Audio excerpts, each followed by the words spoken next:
Assalamu alaikum guys, here I'm back with a new lesson and today we discuss the very important concept, what is the meaning of value of money. And our second question is how change in the value of money we can measure. And the third question is which factors affect the change in the value of money, means that which factor are responsible for the change in the value of money. So guys, if you are new in my channel then subscribe my channel, and if you have already subscribed my channel then like, share and comment on my video. So anyway, we start our lecture. First of all, what is the meaning value of money? Actually इस lecture में बहुत से ऐसे MCQs हैं जो mid term में आ सकते हैं, इसलिए ये लेक्चर आपके लिए बहुत इंपॉर्टेंट है. First of all, the value of money is made the purchasing power of money over goods and services in a country. Means that value of money का मतलब क्या है कि परचेजिंग पावर, मतलब जब हम गुड्स एंड सर्विसेज को purchase करते हैं उसको हम वैल्यू ऑफ मनी कहते हैं.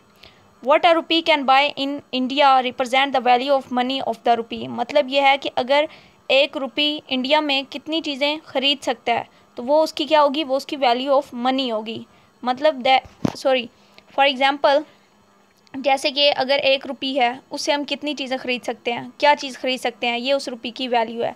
फॉर एग्ज़ाम्पल, अगर हमारे पास 1000 रुपीज़ है, उस 1000 रुपीज़ से हम क्या क्या चीज़ ख़रीद सकते हैं वो उसकी वैल्यू ऑफ मनी होगी, मतलब उस 1000 रुपीज़ की वो वैल्यू होगी.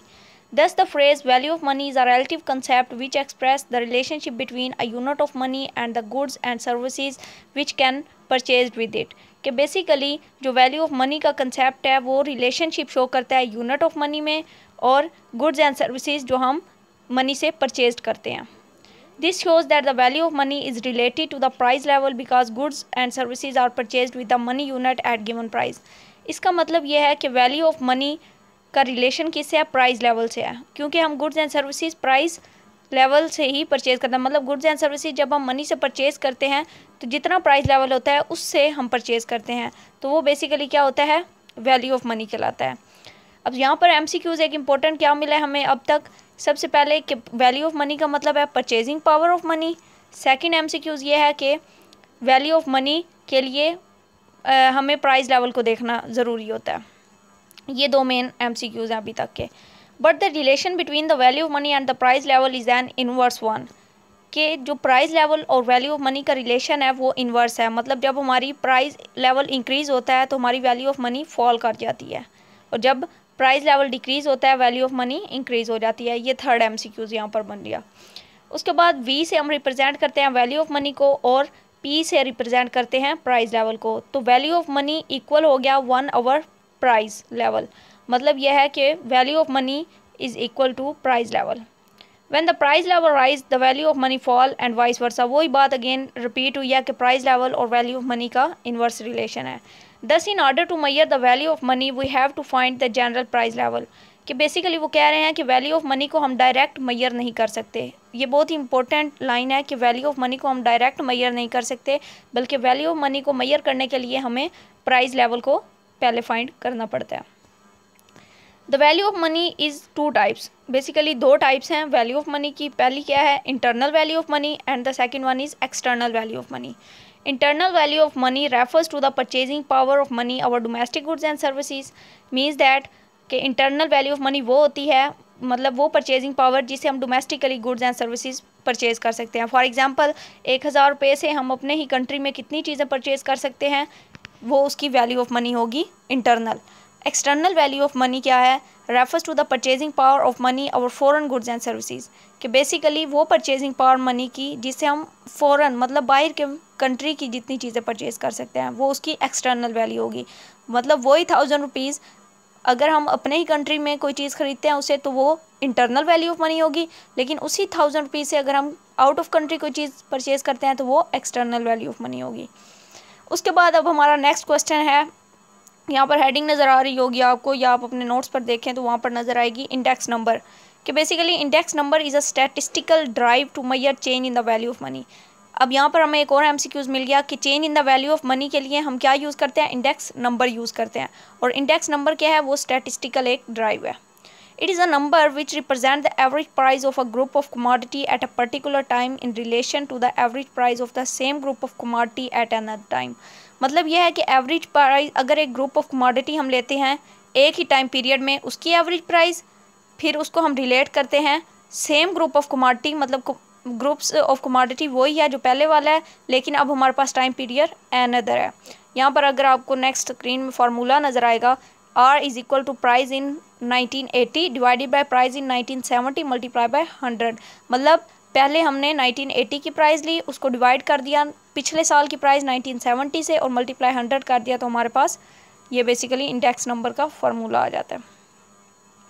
उसके बाद यहाँ पर हमारे पास एक बहुत ही इम्पोर्टेंट कंसेप्ट और थ्योरी है कि what factors are that are responsible for change in the value of money, कि वो कौन से फैक्टर हैं जो वैल्यू ऑफ मनी को चेंज में अहम किरदार अदा कर रहे हैं या वो रिस्पॉन्सिबल हैं। सबसे पहले हमें इसमें देखना है फिशर कैश ट्रांजैक्शन अप्रोच, इसको हम कहते हैं, इसका अदर नेम है quantity theory of money. Fisher cash transaction approach और quantity theory of money basically हमें क्या बताती है कि क्वांटिटी ऑफ मनी या मनी सप्लाई, अब देख लें क्वांटिटी ऑफ मनी और मनी सप्लाई एक ही चीज़ है, लेकिन किसी जगह क्वांटिटी ऑफ मनी का वर्ड यूज़ होगा, कभी मनी सप्लाई का, तो इसमें आपने कंफ्यूज नहीं होना।